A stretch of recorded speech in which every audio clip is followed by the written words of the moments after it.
भाजपा जिला इकाई ने राज्य कांग्रेस सरकार द्वारा सरकारी अस्पतालों में प्रधानमंत्री जन औषधि केंद्रों को बंद करने के फैसले के खिलाफ बीदर सिटी जिला अस्पताल ब्रेम्स में विरोध प्रदर्शन किया। इस विरोध प्रदर्शन में पूर्व केंद्रीय मंत्री भगवंत कुमार, ईश्वर सिंह ठाकुर, शशि उसरे, काउंसलर बाबू वाली, बीजेपी जिला अध्यक्ष सोमनाथ पाटिल के अलावा बीजेपी जिला इकाई के नेतागण उपस्थित थे। इस अवसर पर बीजेपी जिला अध्यक्ष सोमनाथ पाटिल ने मीडिया से बात की।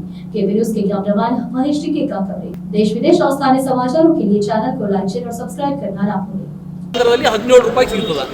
ಇದು ಜನೌಷಧಿ ಕೇಂದ್ರ ಮತ್ತು ಅಷ್ಟೇ ಗುಣವತ್ತವನ್ನು ಹೊಂದಿರುವಂಥ ಔಷಧಿ ಜನೌಷಧಿ ಕೇಂದ್ರಗಳು ಸಿಗ್ತವೆ। ನರೇಂದ್ರ ಮೋದಿಯವರು ಈ ಒಂದು ಜನೌಷಧಿ ಕೇಂದ್ರಗಳನ್ನು ತೆಗೆದು ಇಡೀ ರಾಷ್ಟ್ರಾದ್ಯಂತ 15,000 ಜನೌಷಧಿ ಕೇಂದ್ರಗಳು ಇವತ್ತು ಕೆಲಸ ಮಾಡ್ತಾ ಇವೆ।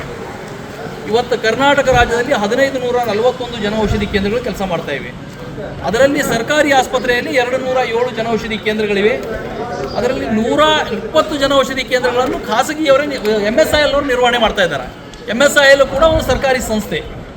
ಆದರೆ ಈ ರಾಜ್ಯ ಸರ್ಕಾರ ದ್ವೇಷ ಭಾವದಿಂದ ನರೇಂದ್ರ ಮೋದಿಯವರು ಒಳ್ಳೆ ಕೆಲಸ ಮಾಡ್ತಾ ಇದ್ದಾರೆ, ಇವ್ರಿಗೆ ಒಳ್ಳೇದು ಮಾಡ್ಲಿಕ್ಕೆ ಆಗ್ತಾ ಇಲ್ಲ।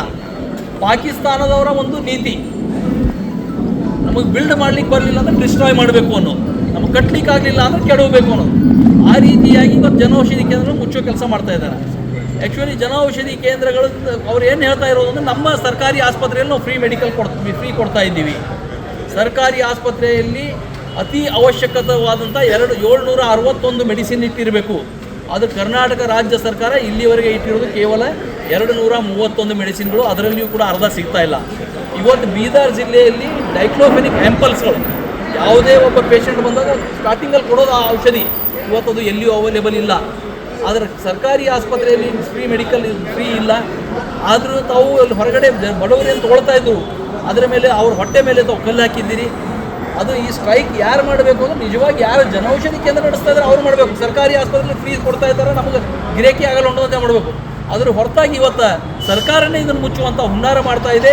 ಇದನ್ನು ದೇಶದ ರಾಜಕೀಯ ಇದೆ। ಕಾಂಗ್ರೆಸ್ನವ್ರು ಒಳ್ಳೇದು ಮಾಡಲಿಕ್ಕಾಗಲ್ಲ, ಅದು ಕೆಟ್ಟದನ್ನು ಮಾಡ್ತಾರೆ।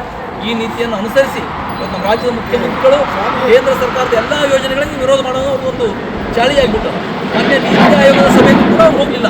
ಇಂಥ ಒಂದು ನಿಯಮವನ್ನು ಇಟ್ಕೊಂಡು ಇವತ್ತು ರಾಜ್ಯ ಸರ್ಕಾರ ಈ ಒಂದು ಜನೌಷಧಿ ಕೇಂದ್ರ ಮುಚ್ಚಿದೆ। ಅದಕ್ಕಾಗಿ ಇವತ್ತು ಬಡವರಿಗಾಗಿ, ಈ ರಾಜ್ಯದ ಬಡವರಿಗಾಗಿ ಇವತ್ತು ನಾವು ಈ ಜನೌಷಧಿ ಕೇಂದ್ರ ಮತ್ತೆ ಪ್ರಾರಂಭ ಮಾಡಬೇಕು। ಈ ಜನೌಷಧಿ ಕೇಂದ್ರಗಳು ಒಳ್ಳೆಯ ರೀತಿಯಲ್ಲಿ ಜನರಿಗಾಗಿ ಸೇವೆ ಮಾಡ್ತಾ ಇವೆ ಮತ್ತು ಅಲ್ಲಿ ನಿಜವಾಗಿ ಯುವಕರಿಗೆ ಕೆಲಸ ಸಿಗ್ತಾ ಇದೆ। ಒಂದು ಮೆಡಿಕಲ್ ಸ್ಟೋರ್ನಲ್ಲಿ 4 ರಿಂದ 5 ಜನ ಯುವಕರು ಕೆಲಸ ಮಾಡ್ತಾ ಇದ್ದಾರೆ। ಇವತ್ತು ಸರ್ಕಾರಿ ಆಸ್ಪತ್ರೆಯಲ್ಲಿರುವಂಥ ಜನೌಷಧಿ ಕೇಂದ್ರಗಳಲ್ಲಿ ಇವರು ಆರ್ಡರ್ ಬಂದಾಗ 5 ಕೋಟಿ ರೂಪಾಯಿ ಔಷಧಿ ಅವ್ರುಗಳು ಸ್ಟಾಕ್ ಇದೆ, ಅದನ್ನು ಅವ್ರು ಏನು ಮಾಡಬೇಕು? ಏನು ಔಷಧಿ ಹಾಗೆ ಇಟ್ಕೊಂಡು 2 ವರ್ಷವಾದ ಮಾರಾಟ ಮಾಡಲಿಕ್ಕೆ ಬರುತ್ತಾ?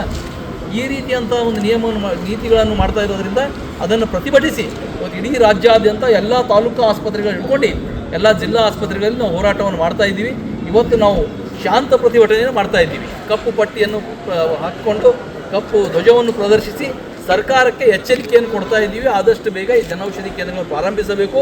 ಒಂದು ವೇಳೆ ತಾವು ಪ್ರಾರಂಭ ಮಾಡಲಿಲ್ಲ ಅಂದರೆ ಮುಂದಿನ ದಿನಗಳಲ್ಲಿ ಬೀದಿಗಿಳಿದು ಉಗ್ರ ಹೋರಾಟವನ್ನು ಮಾಡಿ ಇದನ್ನು ಒಂದು ಜನಾಂದೋಲನವಾಗಿ ಮಾಡ್ತೀವಿ ಅನ್ನುವಂಥ ಮಾತನ್ನು